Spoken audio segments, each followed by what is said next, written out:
Salut tout le monde, j'espère que ça va. Cette semaine, je vous fais une vidéo sur Playa del Carmen. Parce que en venant en vacances, la majorité d'entre vous vous logez à Playa del Carmen. Donc voilà, histoire d'avoir quelques petites infos sur la ville. Déjà, il faut savoir que Playa, alors c'est très pratique. C'est sympa parce que c'est plus petit que Cancun, donc c'est plus facile de se balader, on peut faire beaucoup de choses à pied, tout ça. C'est très bien placé géographiquement parce que quand on veut faire des excursions, c'est relativement central. Contrairement à Cancun ou Tulum qui sont proches de certaines choses et très loin des autres, Playa est relativement central, donc ça c'est top. Par contre, c'est pas une ville qui est jolie. Alors, je vais peut-être pas me faire que des copains, mais c'est moche, Playa del Carmen. Alors, c'est sympa pour aller se balader, etc. Mais c'est pas le genre de ville où vous allez vous promener en disant « Oh, quelle belle architecture, oh là là, quel beau bâtiment !» Pas du tout. C'est une ville qui a été construite très très vite et il n'y a pas très longtemps. Simplement, quand Cancun est devenu plein craqué, il a fallu construire des hôtels ailleurs et ils sont tombés sur Playa qui était un petit village de pêcheurs très très mignon. Et du coup, ça s'est développé, ça a littéralement explosé. Mais voilà, c'est des constructions rapides et modernes. C'est pas comme des villes coloniales, comme si vous allez à Valladolid, à Mérida ou autre, où vous allez dire « Oh oui, c'est beau, l'architecture est sympa, et puis c'est coloré, etc. » Non, Playa, voilà, aucun intérêt à aller se promener dans les petites ruelles pour voir l'architecture. Par contre, c'est sympa, c'est très animé.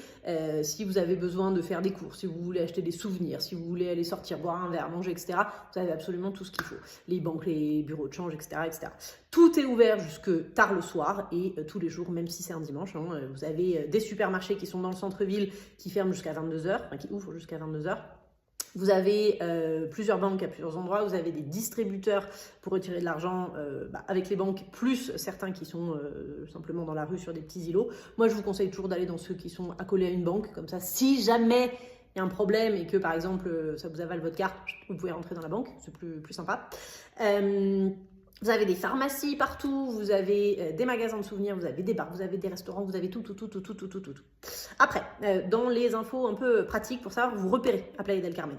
Playa, donc c'est une ville qui a été construite il y a pas très longtemps et qui a été faite de manière très américanisée. Donc tout est perpendiculaire et en fait c'est super facile. Vous avez la plage.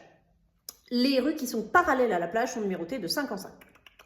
Donc vous avez la 5e, qui est la 5e avenue piétonne, avec toutes les boutiques, elle fait à peu près 2-3 km de long en tout, et c'est piéton, donc c'est celle qui va vous intéresser le plus. Vous avez la 5, et ensuite 10, 15, 20, 25, etc., etc., etc. Quand vous arrivez à la 50, l'équivalent de la 50, c'est en fait la grande route qui descend de Cancun et qui va jusqu'à Tulum, et de l'autre côté, après... il y a une partie énorme, c'est résidentiel, ça sert à rien d'y aller, c'est pas beau et il n'y a aucun intérêt. Mais voilà, vous avez donc la plage et les rues parallèles qui sont numérotées de 5 en 5 et les perpendiculaires qui sont numérotées de 2 en 2. Voilà, une fois que vous avez compris ça, tout devient très facile. Parce que si on vous dit je suis à l'angle de la 25 et de la 12, ok, bon voilà, à tel endroit. Vous, le quartier qui vous intéresse, c'est la partie donc qui longe la 5e avenue en fait. Et vous pouvez remonter, on va dire, jusqu'à la 30 à peu près, donc 5, 10, 15, 25, 30. Jusqu'à la 30, vous allez avoir des restos, des animations, vous avez les supermarchés qui sont dans ces pâtés de maison-là. Aller plus loin que la 30 n'a franchement pas grand intérêt. Le seul moment où vous allez dépasser ça, c'est si vous voulez prendre le collectivo qui va vous emmener par exemple direction Tulum.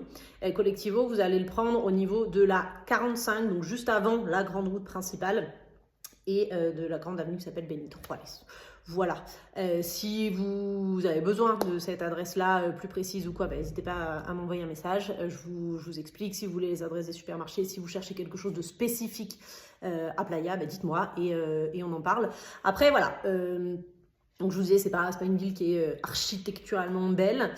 Par contre, c'est vrai que c'est sympa parce que c'est toujours animé, parce que il y a de la musique à plein d'endroits, parce que ce soit le matin, l'après-midi, le week-end, la semaine, c'est toujours assez vivant. et vraiment vous allez trouver tout ce dont vous avez besoin, que ce soit une pharmacie, que ce soit des vêtements, que ce soit un supermarché, que ce soit peu importe, voilà, des souvenirs, etc. Vous avez tout sur place et c'est vrai que c'est pratique d'être à une distance raisonnable et de pouvoir le faire à pied. Pour tous ceux qui logent dans la zone de Playa Car c'est la zone hôtelière, on va dire, de Playa del Carmen. C'est une grande zone avec une vingtaine d'hôtels, il y a des golfs, il y a des maisons, il y a un golf, il y a des maisons, il y a plein de trucs. Selon où est placé votre hôtel dans Playa Car, vous pouvez aller à pied sur la 5e avenue. Je dis selon où est placé parce que y a certains hôtels où c'est presque 1 heure de marche quand même pour y aller. Donc quand il fait 30 degrés, on n'a pas forcément envie de le faire. Mais voilà, ça peut être sympa aussi pour ceux qui sont dans cette partie-là, d'aller se promener à pied, de se promener sur la 5e avenue, de manger un morceau. Si vous voulez manger dans le centre de Playa, évitez la 5e avenue, c'est comme partout dans le monde, hein, c'est la grande avenue piétonne et c'est beaucoup plus cher que tout le reste de la ville. Voilà, donc n'hésitez pas à remonter un petit peu, aller sur la 10 ou aller sur les petites rues perpendiculaires et vous allez voir qu'il y aura des prix un petit peu plus sympas. Voilà, c'est à peu près tout ce que je voulais vous dire sur la ville. Si vous avez des questions particulières, eh ben vous me dites. À bientôt!